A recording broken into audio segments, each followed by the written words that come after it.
Welcome to the September 12th Eugene Planning Commission meeting. My name is John Borofsky and I'm the chair.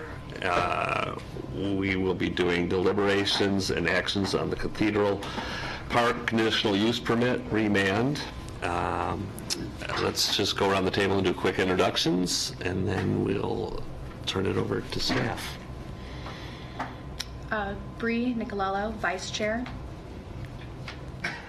Stephen Baker, Planning Commissioner. John Jaworski, Planning Commissioner.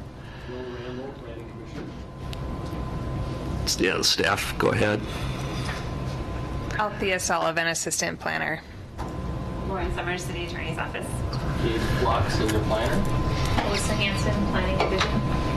All right, thank you.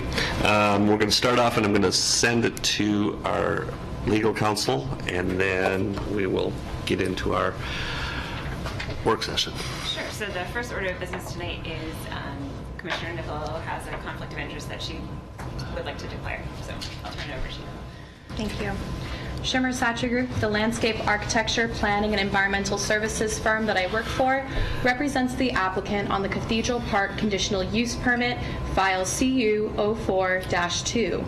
LUBA has remanded the city's decision on that application back to the Planning Commission for further consideration.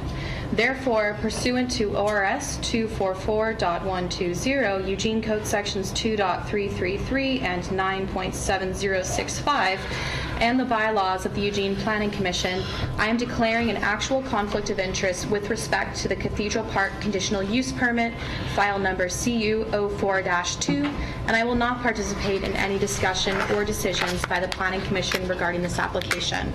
Thank you for your time. I look forward to seeing you at another session. Thank you. So as Commissioner Nicolello is packing up, there are a few quick items that I wanted to take a moment to discuss with the Planning Commission before staff gives you kind of background on this remand decision.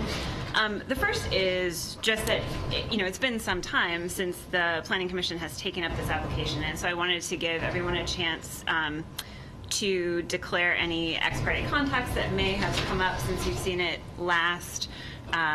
So I'll just ask, does anyone have any ex parte contacts that they need to declare? Great. Hearing none. And then the second piece is just ensuring that everyone feels that they can confirm that you can make an unbiased decision on this remand, and your decision will be based on the materials in the record and the applicable criteria only. So does anyone feel that they can not make an unbiased decision? Hearing none? Great. So, and then just kind of by way of a 10,000-foot overview, this is a remand. So the Planning Commission had previously conditionally approved this application. That decision was appealed up to the Land Use Board of Appeals, and LUBA affirmed the vast majority of the Planning Commission's decision, but remanded on one specific issue. And so, as you know, the structure of a remand depends in large part on what happens at LUBA and what they say that the city needs to take another look at or do differently. This particular remand is very, very narrow. In fact, probably one of the narrowest remands that I have seen come from LUBA. And also, LUBA was very specific about the issues that it saw. So tonight, the Planning Commission is asked to look at only condition number 5, and really only the final 2 sentences of condition 5. As you know, this is a needed housing application, and the state land use statutes require that criteria for needed housing application and conditions must be clear and objective. And LUBA looked at condition number 5 and said in particular the final sentence of condition 5 was not clear and objective. And LUBA said the city has a couple of options. You can strike that final sentence and possibly the second to final sentence of condition 5, or the Planning Commission could try to reword those 2 sentences to make them clear and objective. As you've seen from the AIS, staff's recommendation is simply to strike those 2 sentences. Because of the narrowness and specificity of the remand. You are only scheduled for deliberations tonight.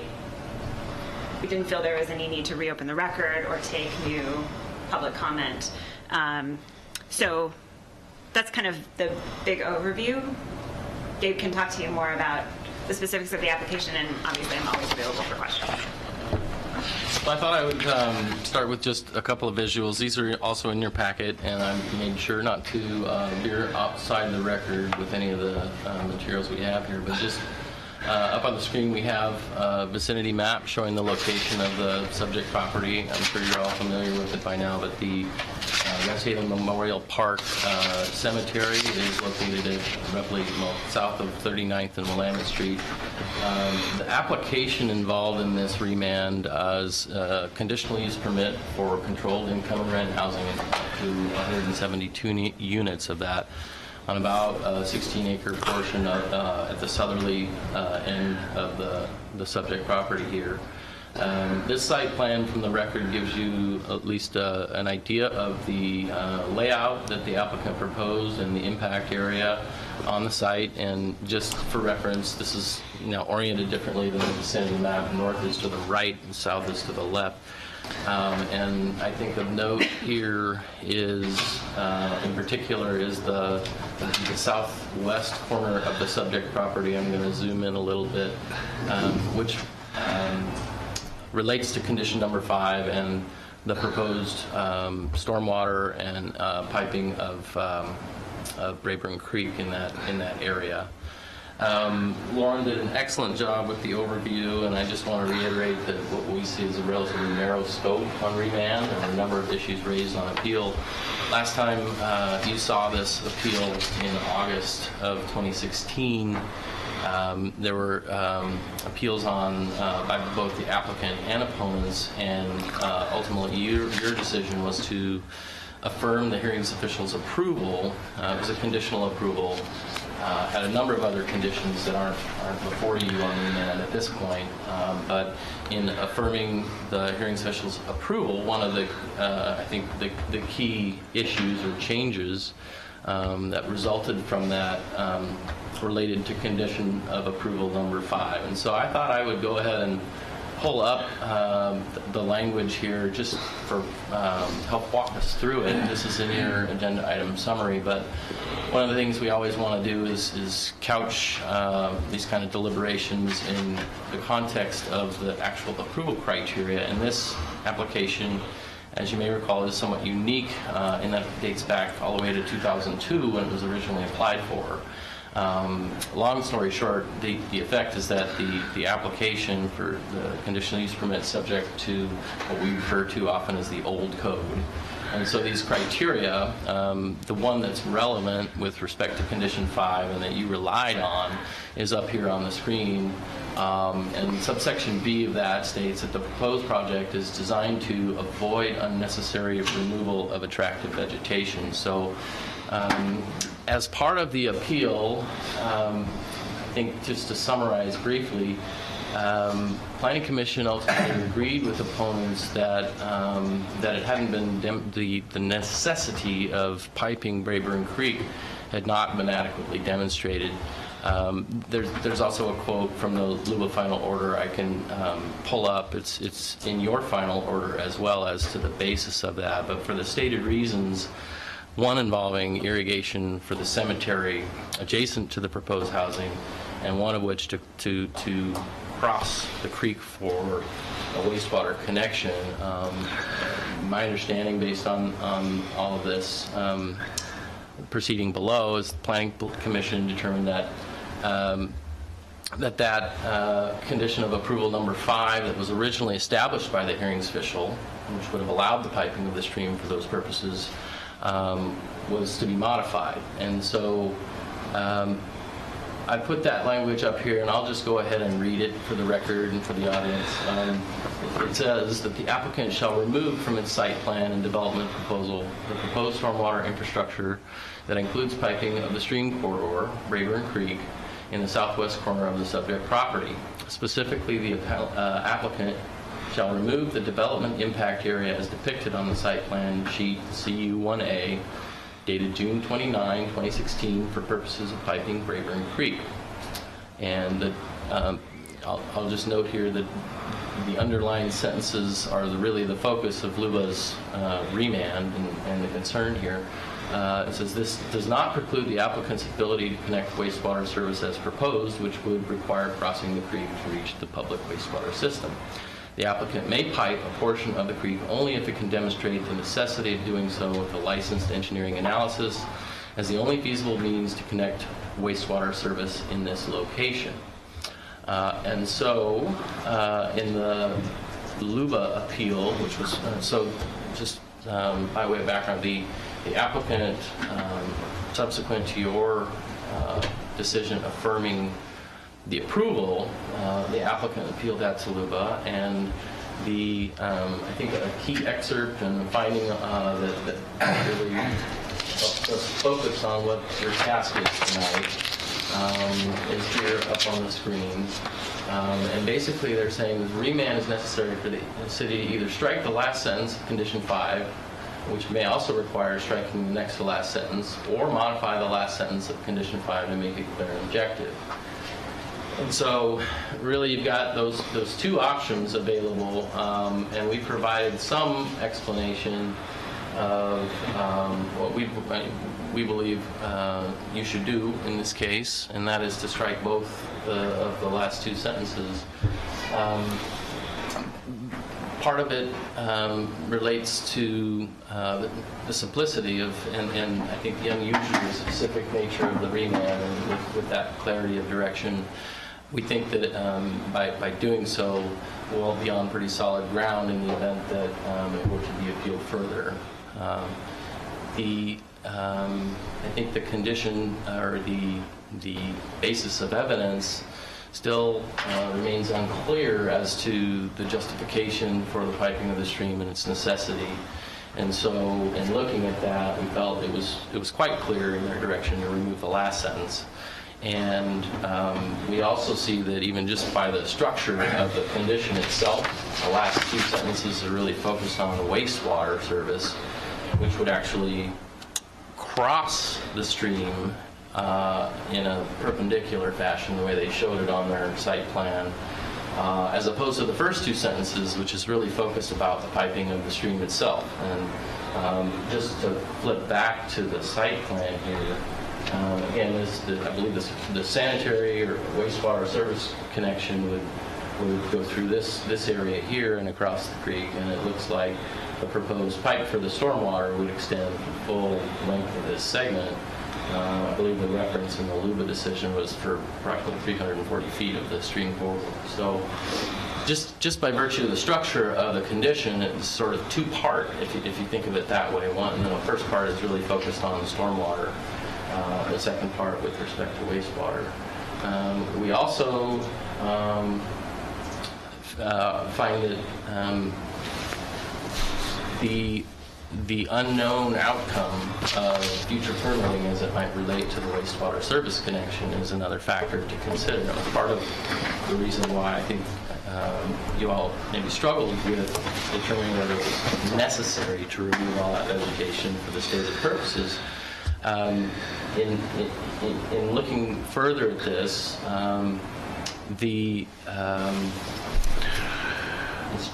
it's just not possible to guarantee what future permits would be necessary and what the outcome of that would be. So that degree of uncertainty leads us to believe that you should also remove that second to the last sentence, which I think presumes a connection, or I'll read it again. It states that this does not preclude the applicant's ability to connect wastewater service as proposed, which would require crossing the creek to reach the public wastewater system. So without certainty around that or evidence to demonstrate conceptual approval for a connection in that location, we're advising that you strike both of those last two sentences. Now, another option which we explored at length, both myself and Althea on staff, and then consulting with Lauren on legal counsel, we were really not able to come up with a satisfactory outcome in regards to making the condition of approval clear and objective. And so I think with that, Lauren, if you wanted to add anything, I think that tees it up pretty well as to the task at hand, and you have our recommendation at this point. So I think we can open it up for discussion or questions if you have any. Okay. With that, I do have Commissioner Baker in the queue. Yeah, I just had a question. If you could go back to the map. Sure. Just trying to be clear in my own mind. When we say specifically the applicant shall remove the development impact area as depicted in site plan sheet CU-1A dated blah blah for purposes of piping Rayburn Creek. I just want to make sure that I understand what that means. Does that mean that the area that's shown now as a development area that's along the stream corridor would not be part of the development area? Well, right. So on the What about the little connector? My understanding is that they would need to remove the development impact area, which is depicted in the off-white color here. So Right. that is an indication of the outer limits of impact and presumed vegetation removal.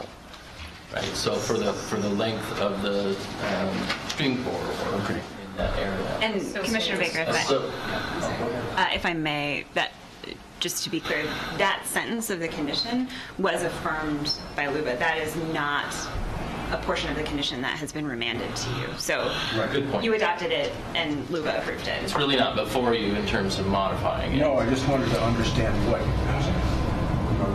the parts we're leaving still do, so that was clear to me. And I didn't understand about it, so that would just be the stream corridor, not the other piece sticking out, that would still be. That's right, and I don't know that it necessarily. I mean, for the same reason I was describing that we can't guarantee the outcome of a permit, we also don't know the precise location, or we would not, for the wastewater line. And if I think it's important also to point out for everyone involved that by striking that second to the last sentence, it does not preclude the applicant from seeking permits that would connect wastewater in that location. It's just not wrapped into a condition of approval here as part of the conditional use permit. And so I could see a situation where they would be able to proceed with that, and we just don't know whether or not that permit would be approved or how the method in which location in which they would connect there.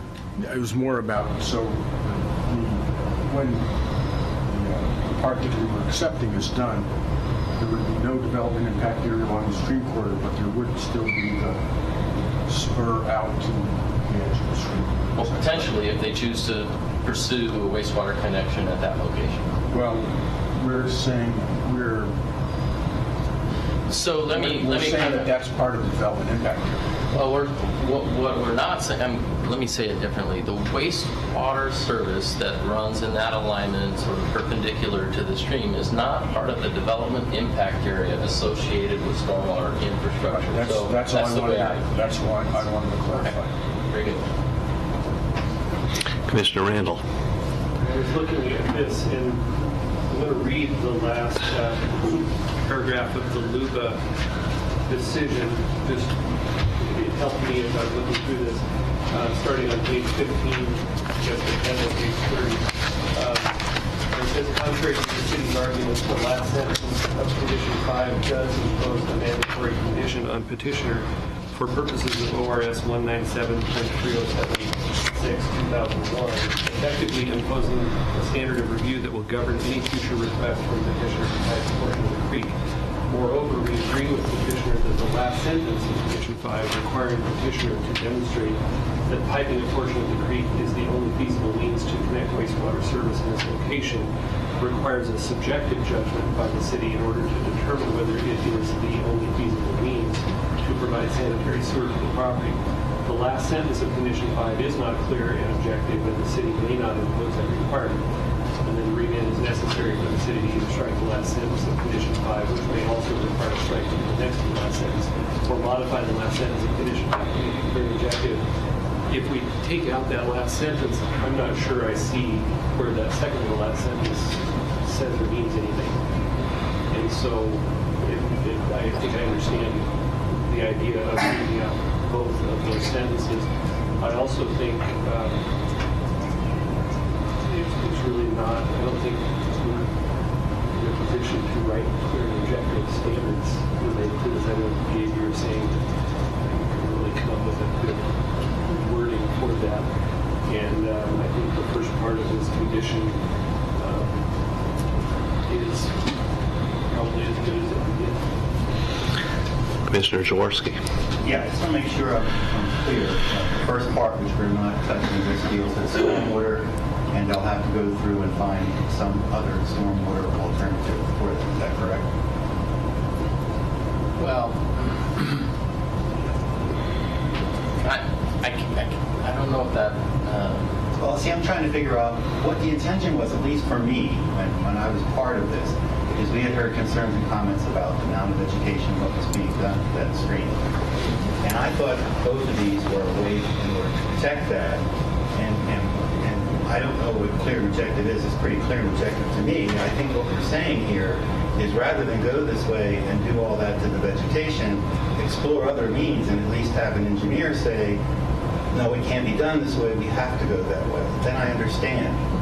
But if what you're saying, you can't say that because that's not clear and objective, which I thought it would be, then you're saying that when we remove this and they apply for a permit, the permit they can apply for is exactly what they want to do here without exploring any other alternatives. Is that not correct? I can't speak for the applicant of what permit they'll apply for. Or Yeah, but they could do that. Right. Yeah. So It doesn't foreclose on that opportunity for them to apply with respect to wastewater or stormwater for that matter. right. So then virtually the two conditions we put on here on 5 or 2 parts meant nothing and didn't reflect what I thought the discussion was that we had, which was our concern to address what the neighborhood was saying. So that's where I'm confused. I know we can't go back and rewrite everything, but I think we're missing what we tried to do, I guess. I feel. And I understand by removing that's an easy way out, but it doesn't address what I initially thought was a concern expressed by the neighbors that we, as a group, tried to address.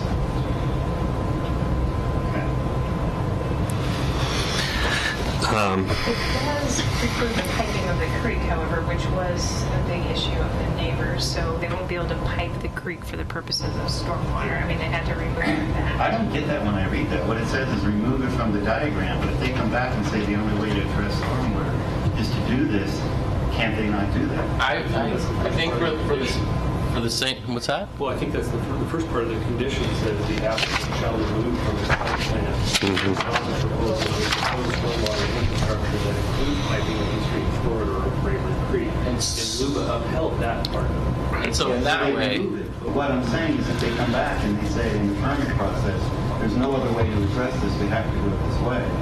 Can they not do that? That's what I'm asking. And what I'm hearing is they probably could. All they've done is remove it from that initial proposal. I suppose you're correct that in theory they could apply for anything. That's correct. So, okay. Whether or not it would be approved or it would be in violation of the conditional use permit. I think what I can say for sure is that the condition remains clear and objective with regard to removing that piping and the development impact area from the plan. And so it is not approved as part of the conditional use permit. Remember, we are looking at a conditional use permit and the criteria related to that permit. And so it would not be approved by virtue of the Well, if I knew what was happening here on clear and objective, I would have had that first line, which they approved on stormwater, say, just period, they can't develop this and do this for stormwater. I don't care if they remove it or not, it can't be done. And we weren't clear on that. To me, that wasn't clear. I put myself in the queue, and this is just a generic question.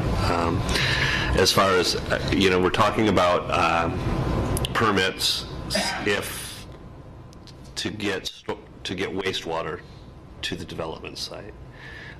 So the process would be they would apply for a permit saying we want to connect to the city's wastewater at this junction. If that requires removal of vegetation, would that be precluded, or is that something that is normally handled in the permitting process? would be governed by the standards or criteria related to the permit itself. Okay, so there, if you came in for a permit and said, I want to hook up, but I've got to dig a trench, and that's going to disturb some vegetation, that necessarily wouldn't preclude you from digging that trench. Pretty common occurrence as part of a public improvement permit that you would have a trench and some associated vegetation removal. Right, so, okay, so for me, that means that, the first section is they're not going to pipe, it was affirmed that they're not going to pipe the creek to use that water for other uses on different parts of the property. And that was spelled out, and that was one of the concerns that the neighbors brought up to us, and used the fact that would use more of remove more of the vegetation than was necessary. And so for me, I'm fine with, I think the appropriate action on this body's would be to strike the last two sentences, as Luba has kind of said, strike these last two sentences, and I think that would be where I would lean on this. Commissioner Randall. I just want to make sure as we have our discussion that we distinguish the difference between wastewater and stormwater. Yes, exactly. We kind of use those interchangeably sometimes, but the stormwater is what's at issue here, and not.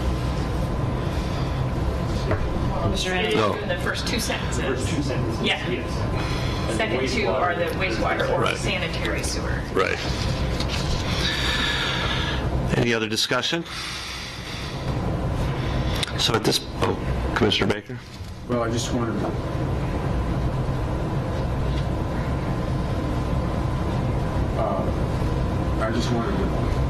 clarify that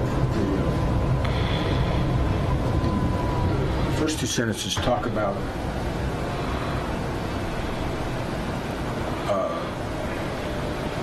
stormwater infrastructure, that includes piping.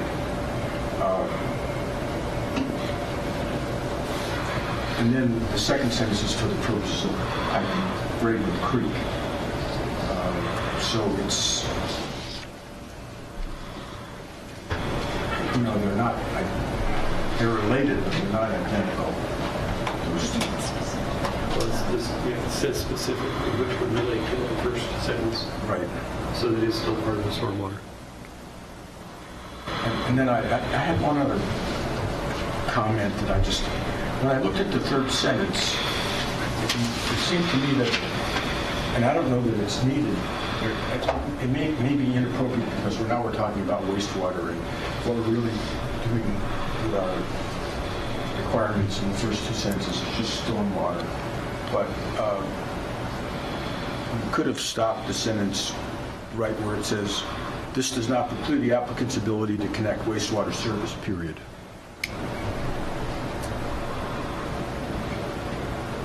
If you were trying to make something. I think the thought process on the part of staff was that by removing this sentence, it doesn't either preclude or guarantee their ability to connect wastewater at that location. So it could go either way. It sort of removes that from consideration under condition number 5.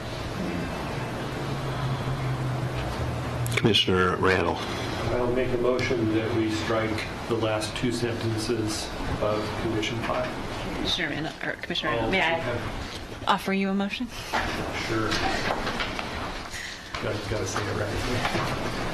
I move to adopt the final order of the Eugene Planning Commission on remand of Planning Commission decision Cathedral Park CU 02-4, included in the Planning Commission's September 12th, 2017 agenda packet as attached to Clarify, if the Planning Commission adopts that motion, what it will do is adopt the final order that's included in your agenda packet, which modifies condition 5 to strike those last two sentences. Yeah. Is there a second?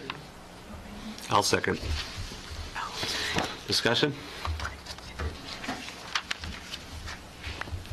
Seeing none, I'll call for the vote.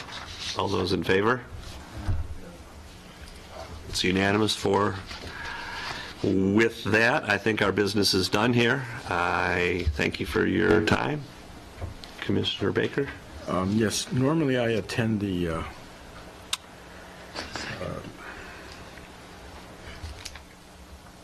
the meeting next week on Wednesday that happens at 5:30 to 8. I won't be here for that. That's one of the committees that I sit on. Historic review or? No, it's the, not the Sustainability Commission. So I was mentioning that in case there's some other volunteer that could attend that meeting. It's like 5:30 to 7:30 theoretically to go to 8 o'clock sometimes. Okay. We'll ask staff to put out an email and see if anybody can attend that. Or if there is a substitute, I don't know if we have a substitute for that committee. Well, theoretically, Bree and Commissioner Nicolello and Kurt Kristen were the Alternates. representatives, but they never were able to attend, so when I ended up, Okay. I was the backup. You were the alternate? Surrogate. Okay. I just wanted to mention it to the other commissioners in case someone else would like to attend. I mean, their meetings are interesting, and this is the first one after they had the Very good. Any other announcements or items from staff or commission? With that, we'll close the meeting. Thank you.